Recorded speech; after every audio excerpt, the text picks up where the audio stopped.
of things that they just don't build like they used to, right? The car show a few weeks ago I talked about that you see all these old, beautiful vehicles, and I don't feel like they make them like they used to back in the day. Any car people in the room? Like, they just don't make them like they... Okay, yeah, we got a row of these young guys.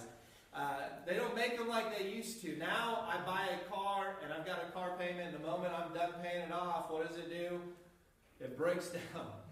It's like we just want you to buy another one and another one. I feel like they do that with everything. Any kitchen appliance, all of them. Like, they don't last like they used to. I had a neighbor back in the day. I used to mow his lawn for him. He had 2 prosthetic legs, and he just couldn't get around a lot, so I just told him every week, I'll go out and mow your yard, no big deal. But he would invite me in every once in a while to come help change some light bulbs, do some things in the house, and he had the oldest fridge I've ever seen in my life. It was original to the house, 1974, this old, and it was still running.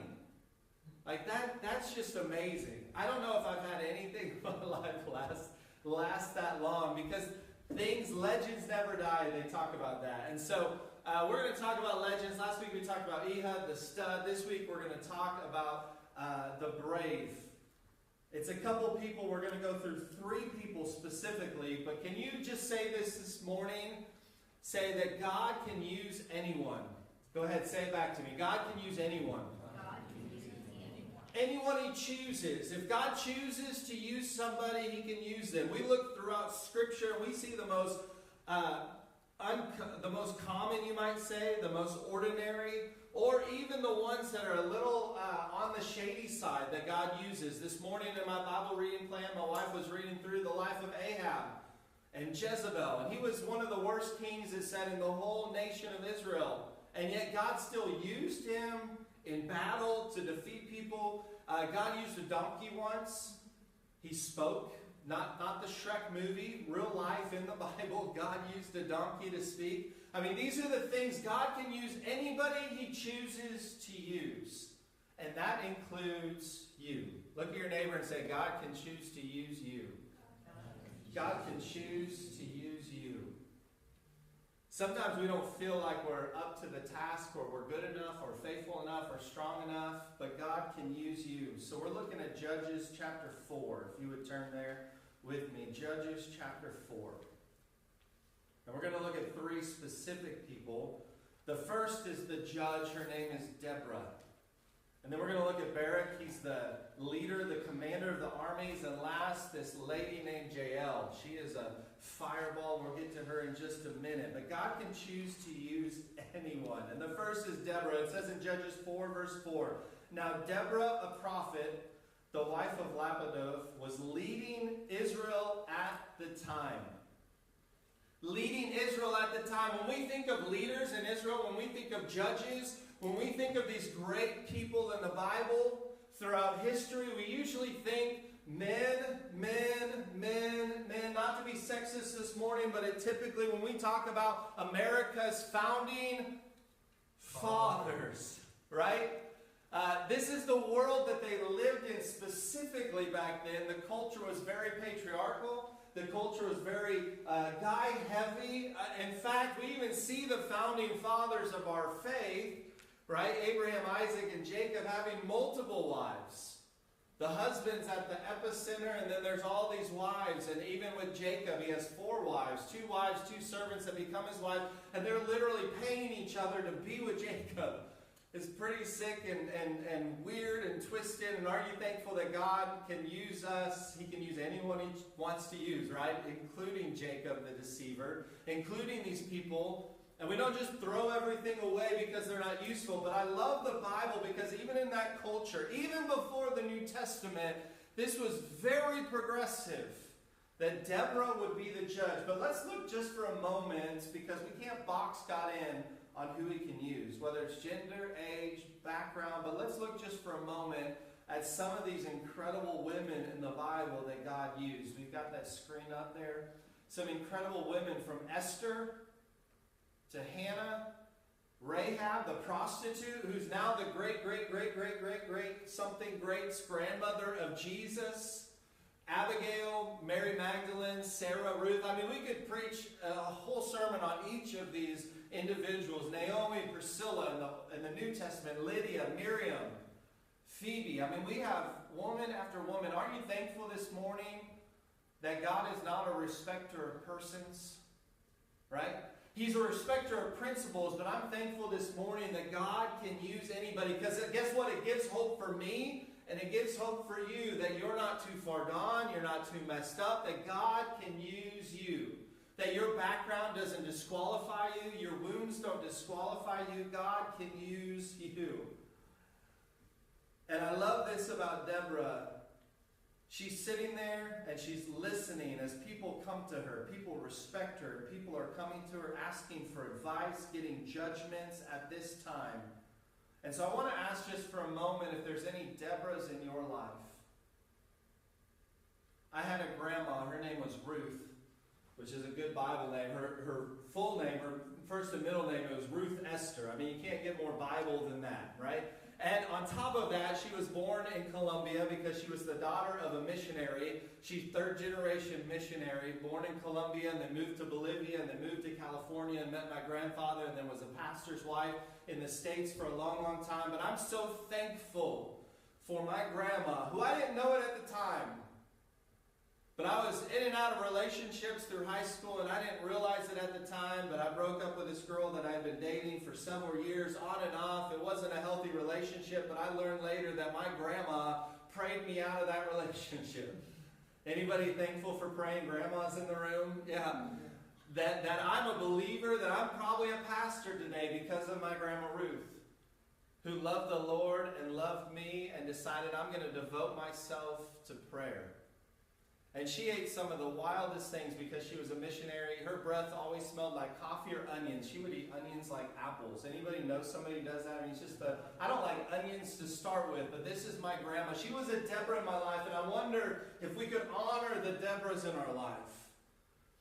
And I'm telling you right now, before they pass away, like my grandma did, if you have the chance or the opportunity to make a phone call and say, thank you for being this in my life, because nobody talks about the praying grandfathers.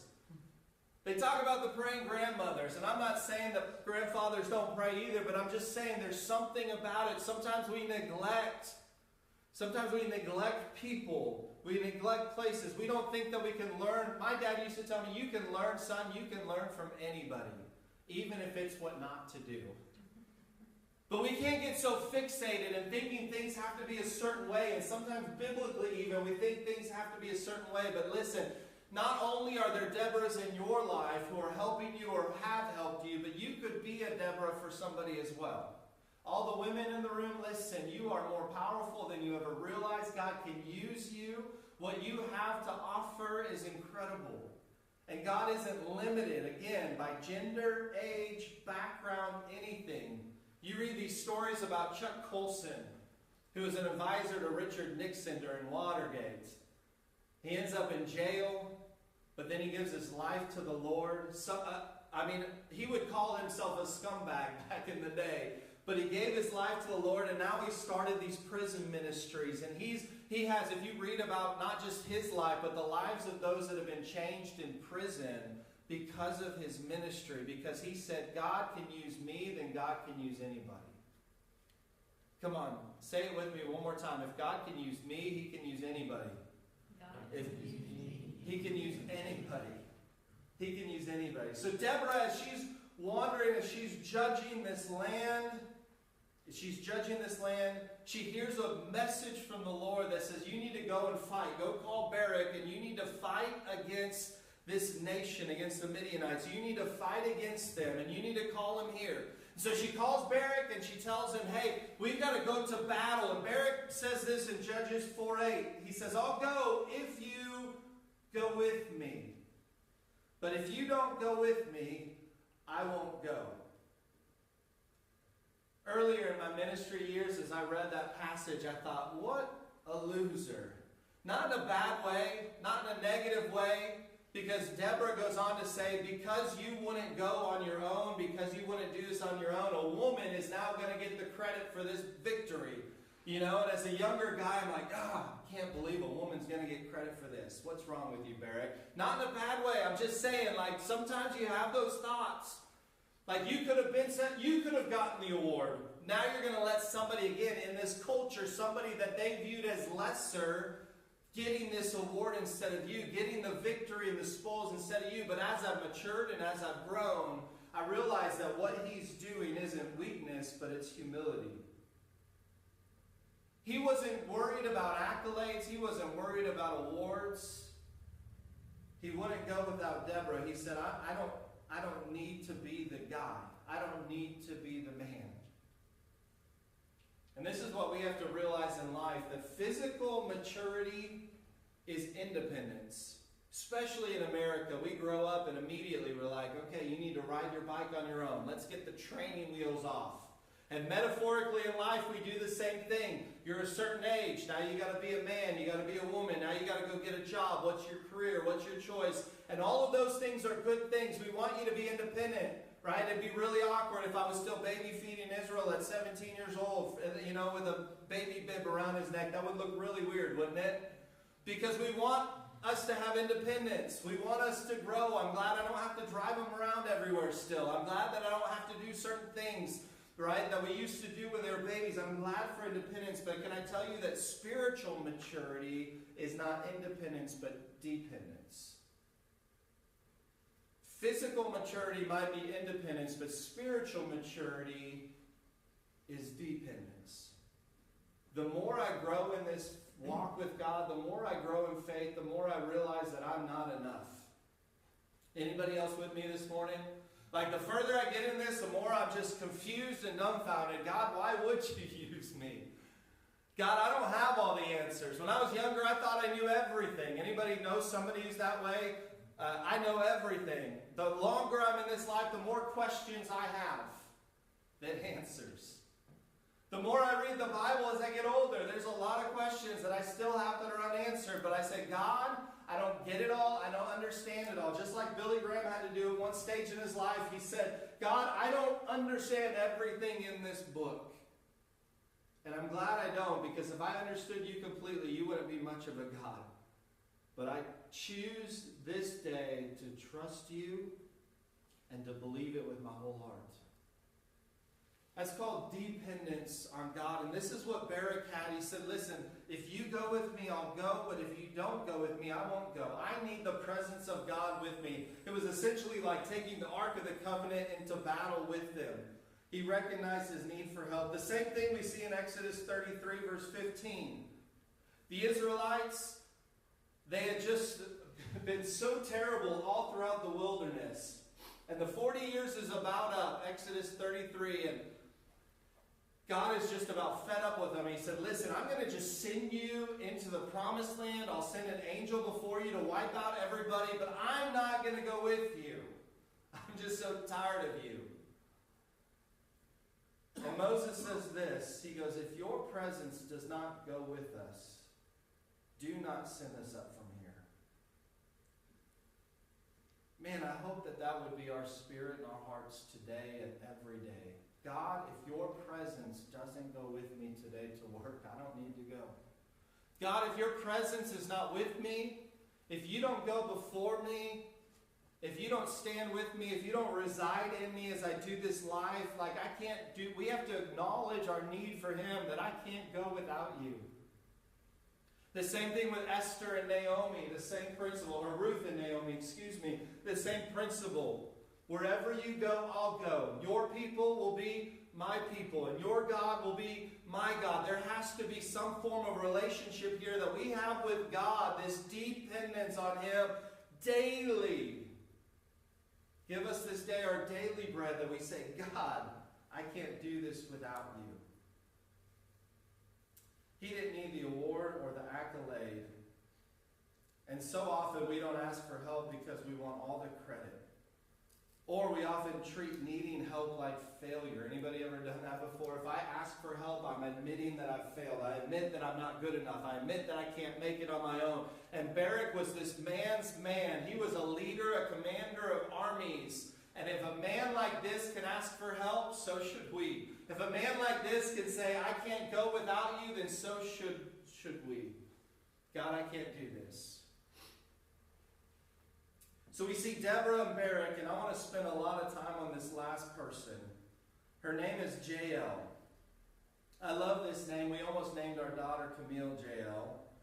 We named her Camilla Moore, but we named her, I don't know if you wanted everybody to know your middle name, but now they do. But her middle name was almost Camille Jael. But the reason we didn't was because when we were just Googling it, Jael means stubborn wild mountain goat. And I actually thought that was a good name to have. Like, that's what I would like her to be that. I want her to just be a strong, stubborn wild mountain goat. Like, when guys show up at the door, I don't have to say anything because she does it for herself. Like, get out of here. I don't have time for this, right? So instead we named her Camille Moore, which means perfect love. So, which is good too, right? I love mountain goats, anyway. Later I realized the actual Hebrew term for Jael means Jehovah is God, which that's really cool too. So, but that was after you were like 10 years old, and I've learned a lot since then. But this is what I love about Jael. Jael is just a normal, common, everyday housewife. She's nomadic.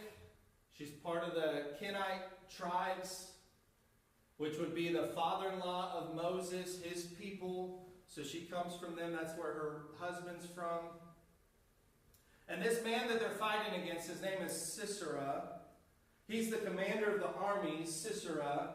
And he and Jael's husband are actually at peace.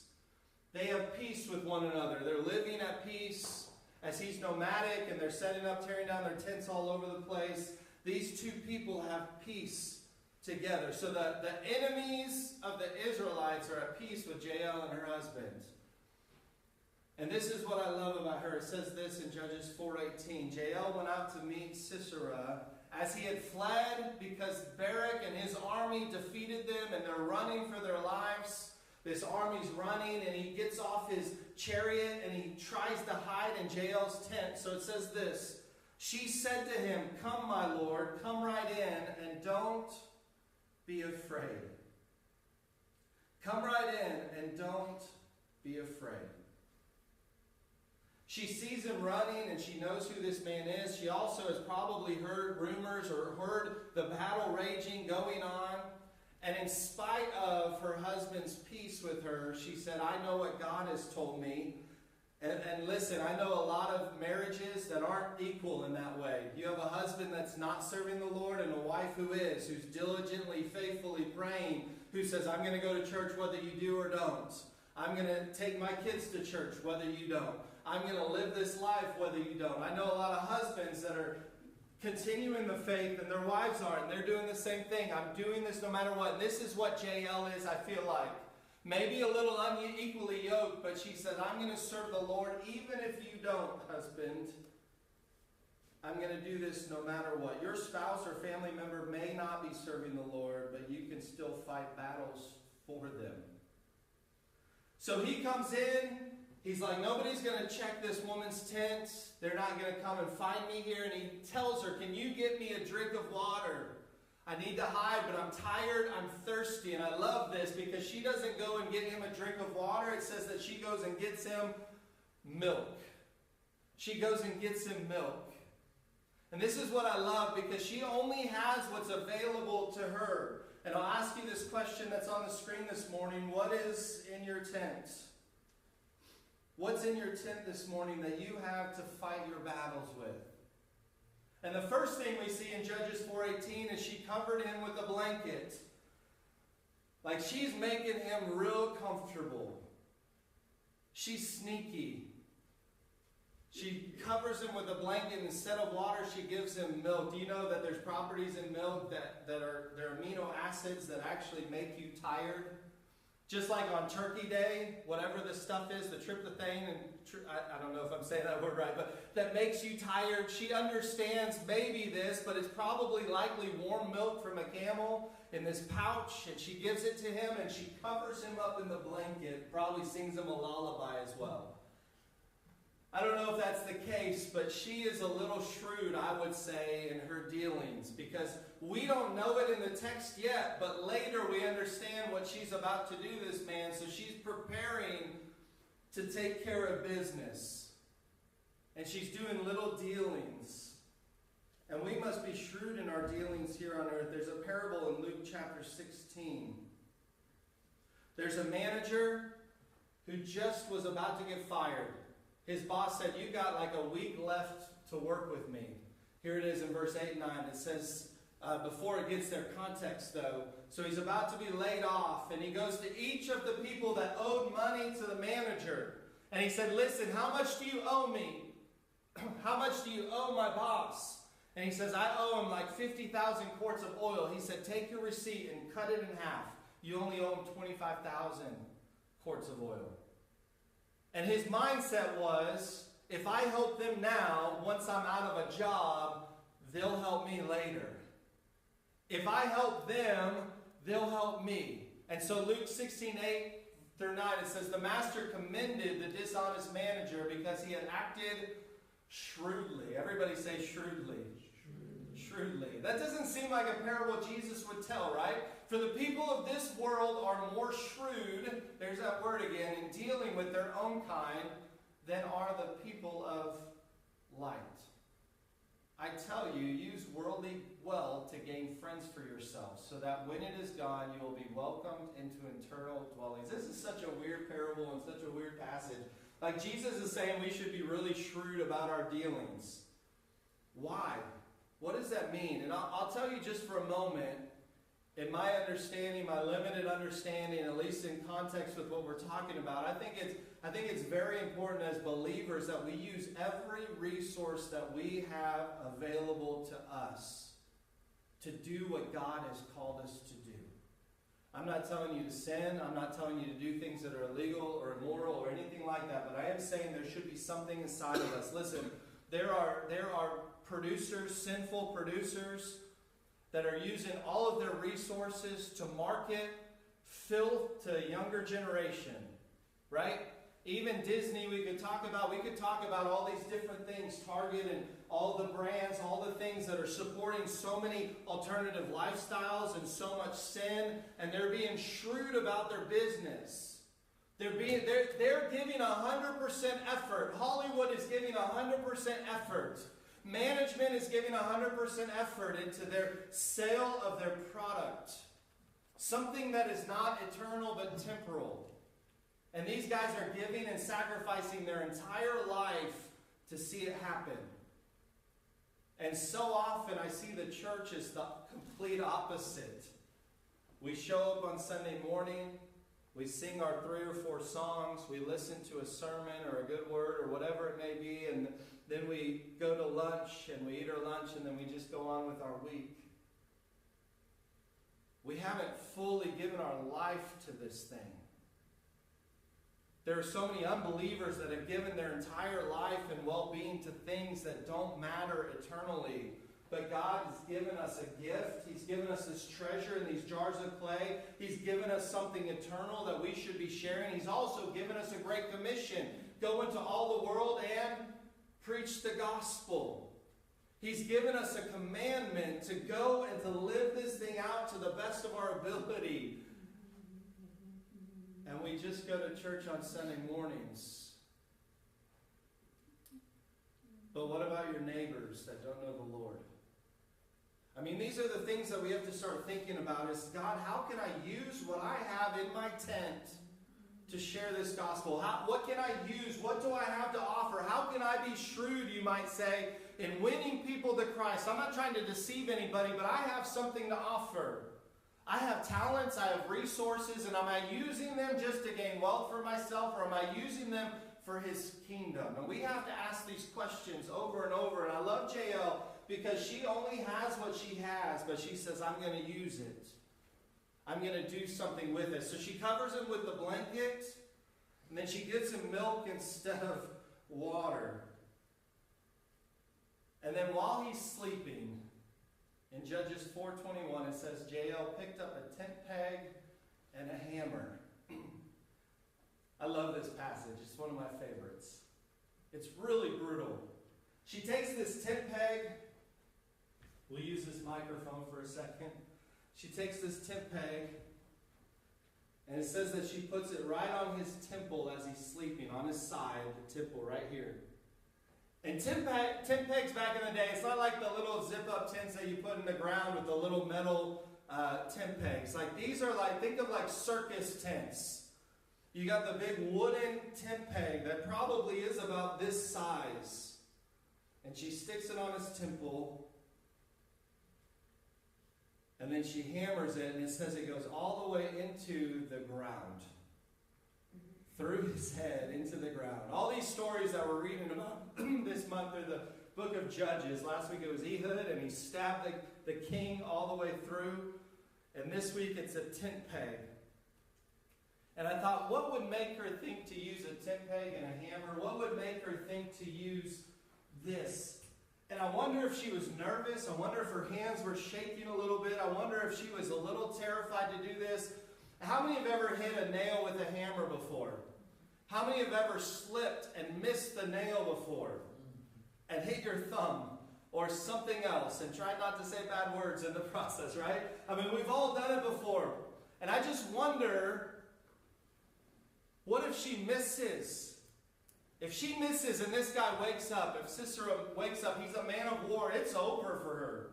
And it's over for her husband, it's over for the whole thing. But then I started realizing that in this culture, they're Kenites, and it was very nomadic, which means that they would settle for a while with their livestock, and then after a while they pick up their tents and they would move them to somewhere else, and then they pitch their tents again. And the job of putting the tents up and down and up and down and up and down lied on the wife, on the women. For years and years and years, without Jael ever realizing it, behind the scenes, behind closed doors, God had been preparing Jael for this very moment. As every single year, she's picking up her tent, she's laying it out, stretching it out, and she's hammering in tent pegs all around the tent. You do this year after year. I know it seems like a silly skill to have, right? Just hammering in tent pegs. It doesn't seem like an extravagant skill. It's not like she's making something beautiful. It's not like she's putting together this tapestry. I mean, it's literally hitting a piece of wood into the ground over and over and over again. And listen, this morning, there may be some of you in this room that feel like what you have is not worthwhile.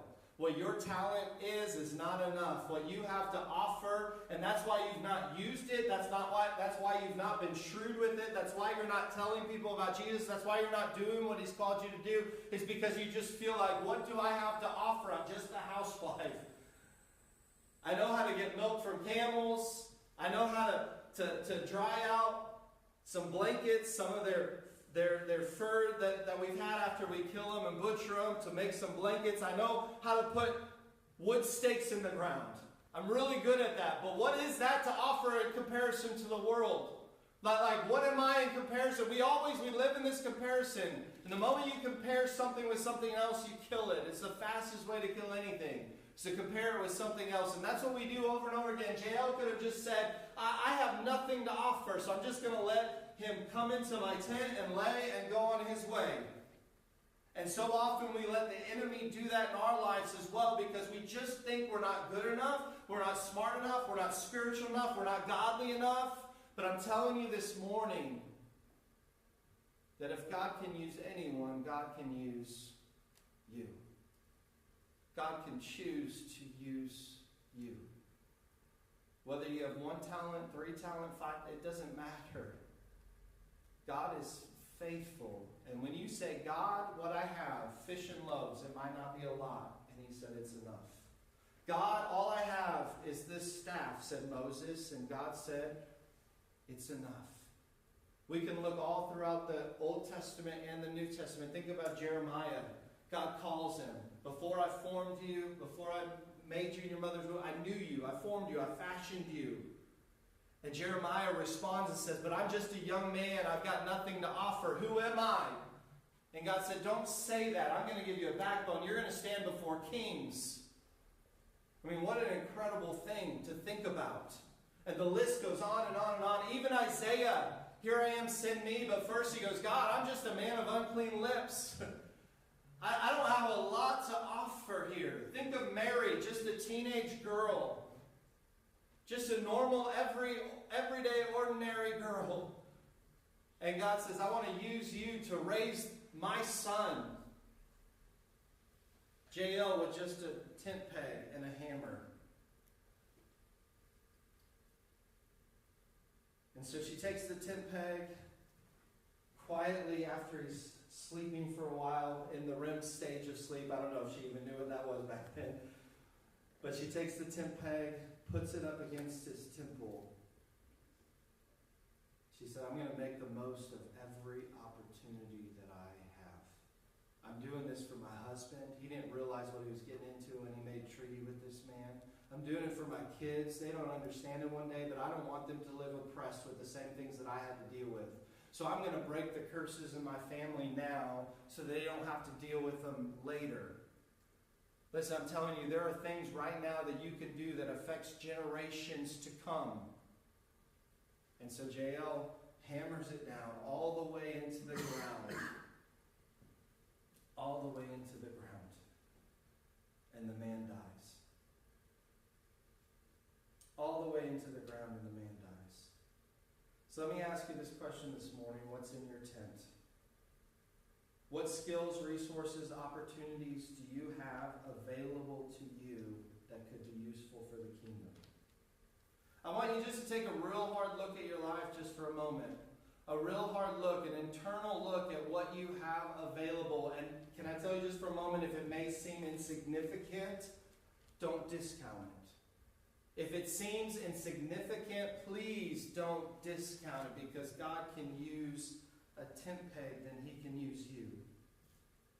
Leonard Ravenhill said this: the opportunity of a lifetime must be seized in the lifetime of the opportunity. I believe that there's going to be some real opportunities that you're going to have in this upcoming week, in the upcoming month, in the upcoming year, that God's going to give you if you say, God, as of this morning, I don't have a lot, but it's yours to give. I know we say this over and over again, but I just need us to be a little more shrewd about this. I'm preaching to myself here this morning because there's more that we can do for the kingdom. There's more that we can do to advance this thing. I'm excited about Halloween coming up. This is a great opportunity. I don't like Halloween, but this is a great opportunity. We rented a table downtown. They have a big block party here in Cleveland. And we have rented a table, a 10 by 10 space that we're going to use for Inspiration Church to hand out candy and to hand out invite cards and to get people to come to church.